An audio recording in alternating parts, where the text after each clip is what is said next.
Right. Welcome back to NeuroClarity, your brain's favorite podcast.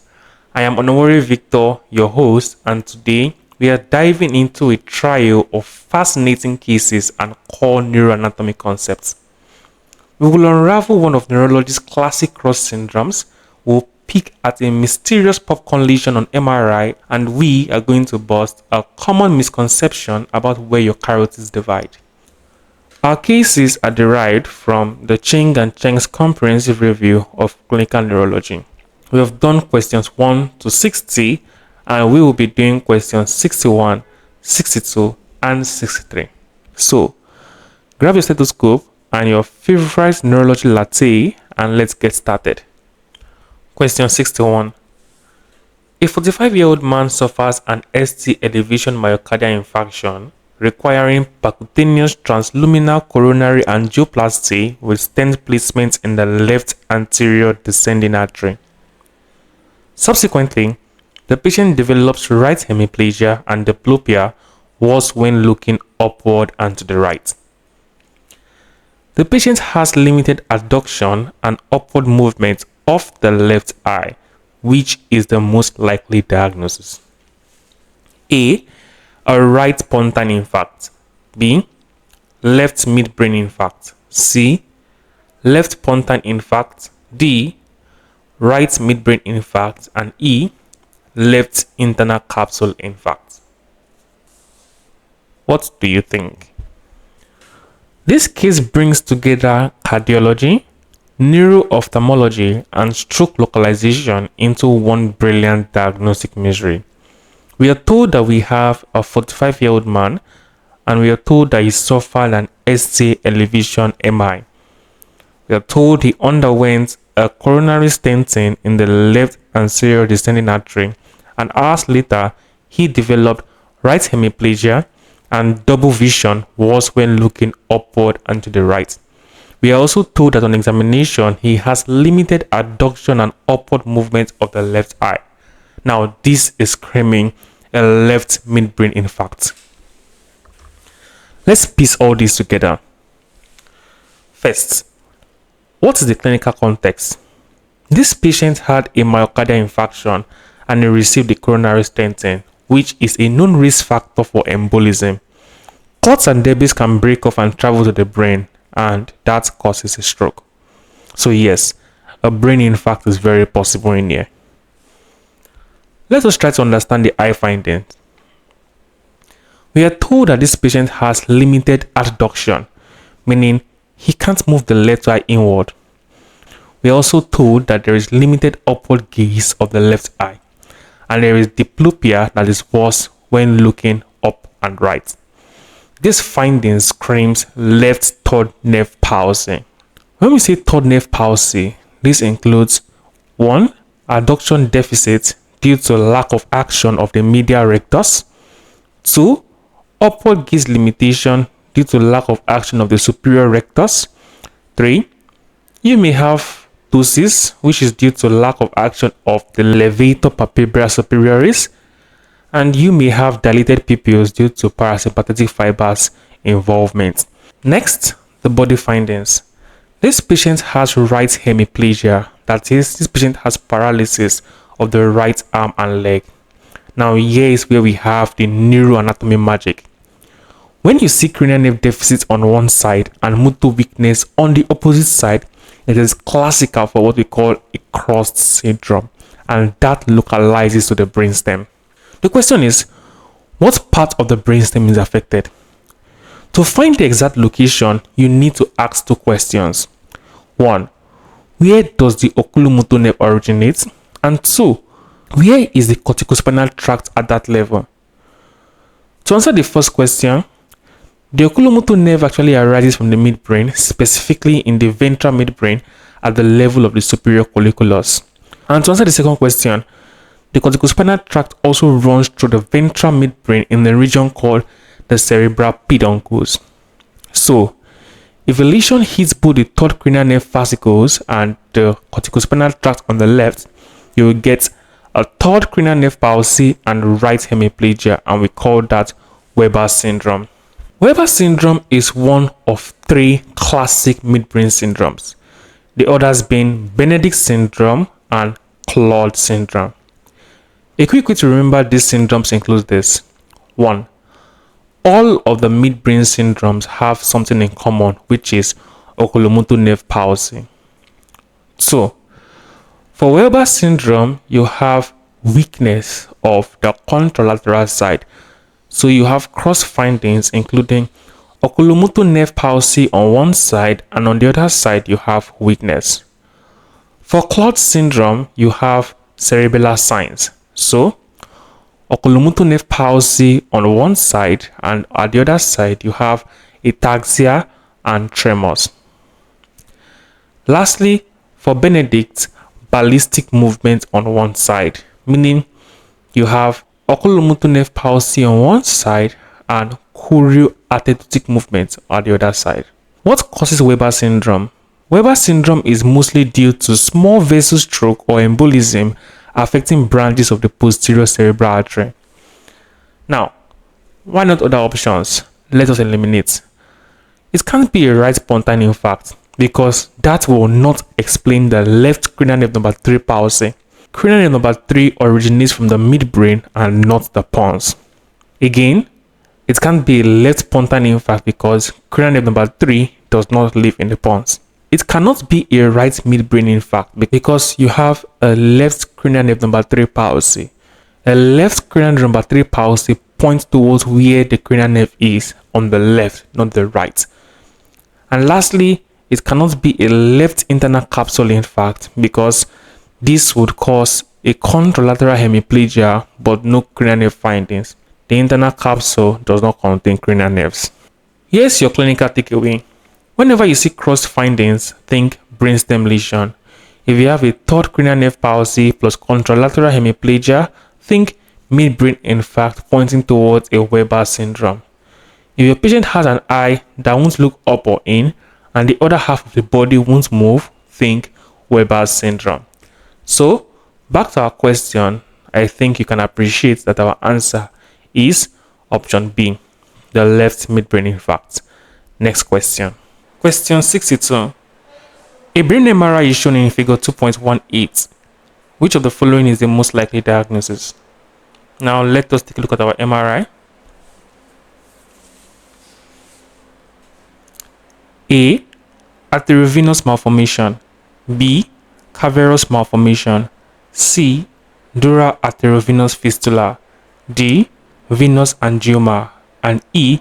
Capillary telangiectasia. What do you think?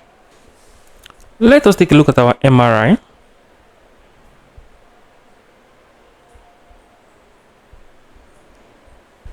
This MRI shows a classic appearance of something we call a cerebral cavernous malformation, also known as a Cavernoma.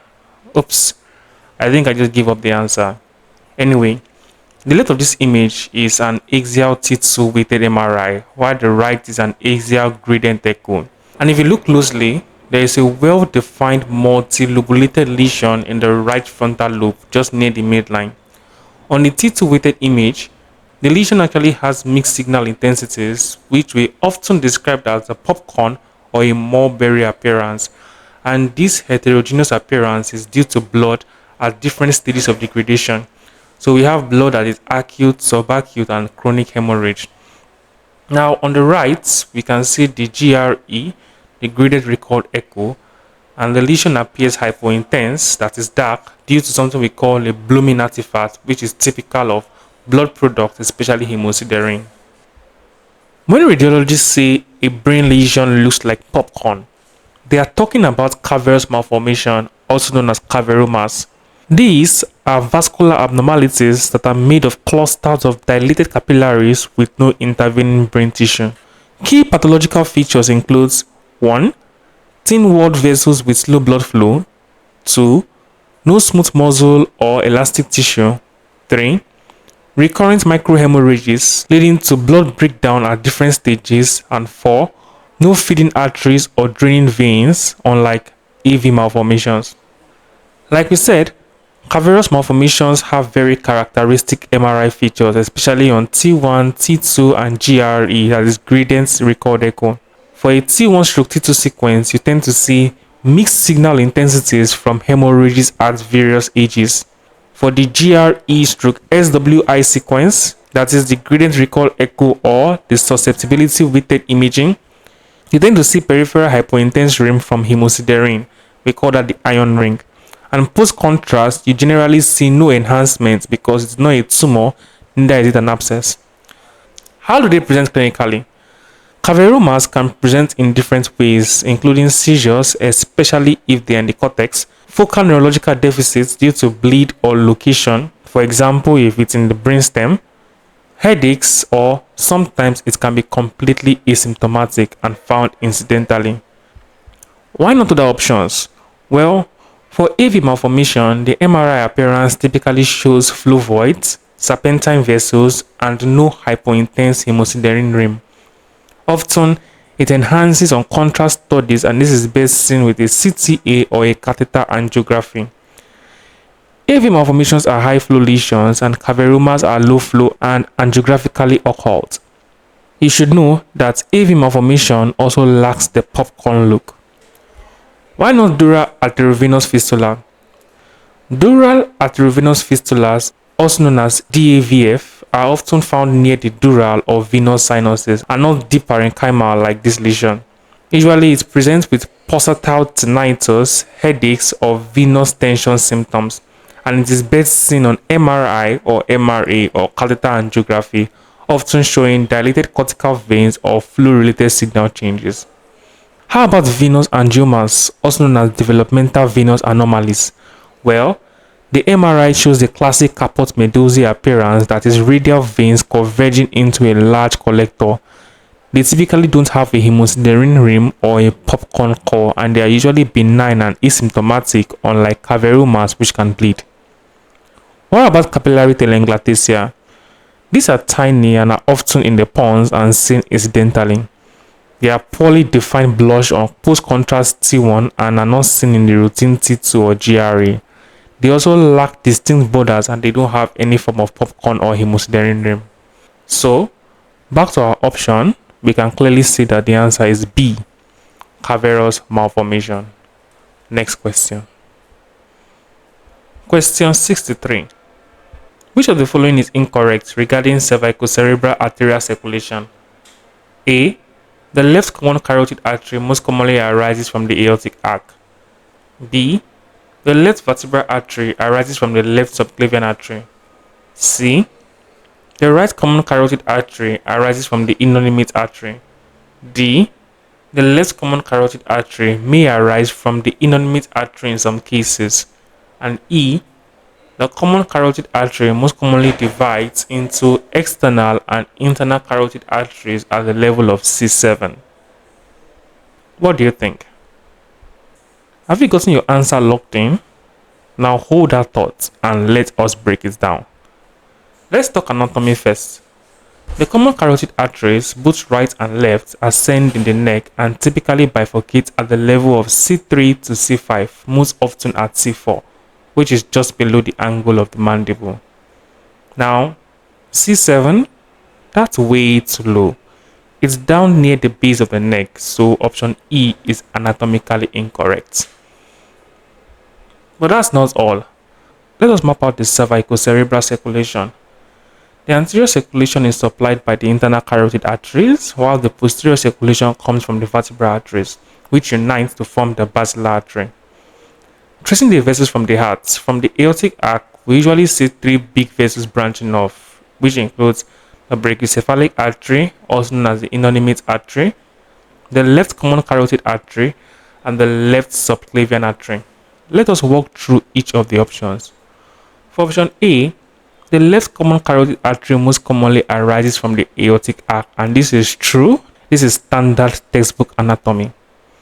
For option B, the left vertebral artery arises from the left subclavian artery. This is also true. The left vertebral artery actually ascends through the transverse foramina of the cervical vertebrae and enters the skull via the foramen magnum. For option C, The right common carotid artery arises from the innominate artery. That's correct too.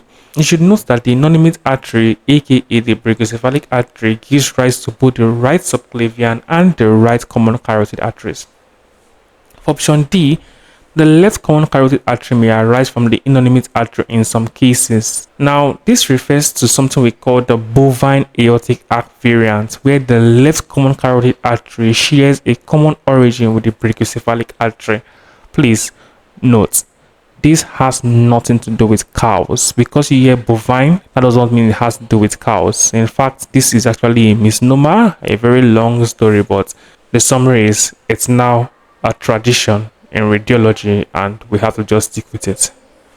Option E, the carotid artery bifurcates at C7, and that's a nope. It most often bifurcates at C4, not C7, and that is your incorrect statement. Let us tie it all together. If you have a midbrain infarct plus oculomotor nerve palsy plus hemiplegia or weakness, what comes to your mind? Did you say Weber syndrome? If you said Weber syndrome, you are absolutely right. Next, you see a popcorn lesion on gradient record echo, what comes to your mind? I am guessing you said Cavernoma. And lastly, the carotids bifurcate at which cervical level? Remember, C for carotid, C4 for clarity, at the level of C4, not C7. And that's a wrap for today's NeuroClarity episode. Whether you're studying for the boards, preparing for rounds, or you're just feeding your inner neurology nerd, we are here to keep those gyri firing. If you found this helpful, don't forget to like, subscribe, leave a review, and share with your study buddies. Catch you next time for another brain-boosting dose of NeuroClarity. Stay sharp, stay curious, stay neurologically sound. Don't forget to stay clear. Bye for now.